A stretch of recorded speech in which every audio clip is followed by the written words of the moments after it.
Finally মানে আমি একদম লাস্টে আসছি। এদিকে চাইলে আরো হেঁটে হেঁটে সামনের দিকে ভেতরে ভেতরে যাওয়া যাবে, তো ওইদিকে আর যাবো না।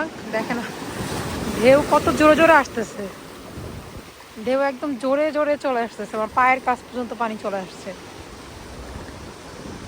ক্যামেরায় কেমন লাগতেছে জানি না, কিন্তু চোখে মানে সামনে সামনে অসম্ভব সুন্দর লাগতেছে। দেখেন পাথরগুলো, এই যে পিছলা না কিন্তু,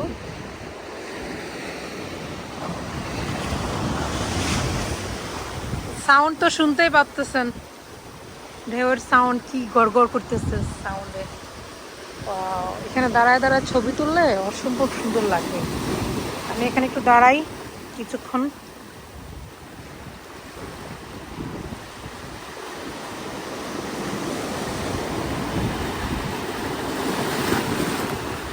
পা পর্যন্ত চলে আসতেছে পানি।